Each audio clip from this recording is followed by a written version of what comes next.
Twitter లో JPR Yuvagalam మన లోకేష్ గారి యువగళాన్ని స్ఫూర్తిగా తీసుకుని పెట్టినటువంటి పేజ్ అనుకుంటా అది. సో ఆ యువగళంలో డైరెక్ట్ గా ఇక్కడ చూస్తే నా నెంబర్ అలా పెట్టేశారు అంతే. పెట్టేసి this is just to bring this to your notice if you weren't aware, ఇది శ్యామల నెంబర్ అని పెట్టేశారనమాట. పాపం నాకు ఎవరో ఒక ఆయన మంచి వ్యక్తి, మేడం మీరు పోలీస్ కంప్లైంట్ ఇవ్వండి, ఇలా ప్రైవసీని భంగం చేస్తూ నెంబర్ పెట్టడం తప్పు ట్విట్టర్లో ఆర్ ఎనీ సోషల్ మీడియాలో అని చెప్పి పాపం ఎవరో ఒక ఆయన నాకు పంపించారు. ఇంకా అటుపక్క కూడా మీరు చూస్తే ఎన్ని మెసేజ్లు, ఆ నెంబర్స్ కూడా I really want to show the numbers.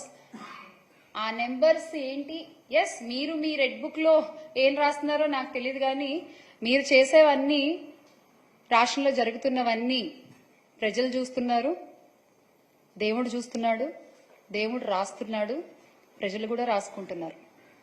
మీకు అన్నిటికీ సమాధానం చాలా త్వరలోనే దొరుకుతుంది.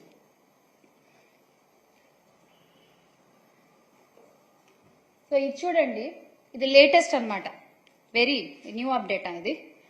ఏంటి ఆడియో లీక్. నేను అవంతి శ్రీనివాస్ గారితో నేను ఫోన్లో మాట్లాడిన ఆడియో లీక్ ఎంత ఫేక్ చేశారంటే, పాపం అంటే వాళ్ళకి నా గురించి సరిగ్గా తెలియదు అనుకుంటా, డీటెయిల్స్, పర్సనల్ డీటెయిల్స్ కొంచెం వర్కౌట్ చేసి చేయాల్సింది అదేదో.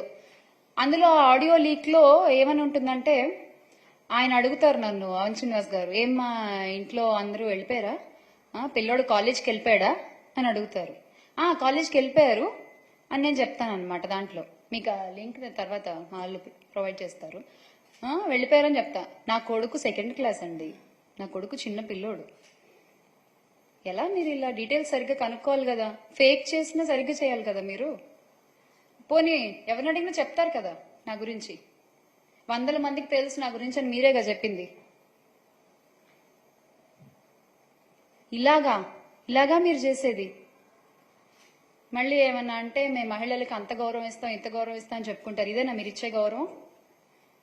అనిత గారు చెప్పండి, మీరు కూడా ఒక మహిళే కదా, ఇదేనా అండి ఒక మహిళని మీరు ట్రీట్ చేసే విధానం?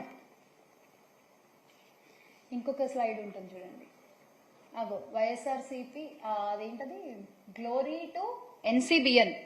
What is your glory? Chandrababu Naidu గారు, వాట్ ఈజ్ యువర్ గ్లోరీ?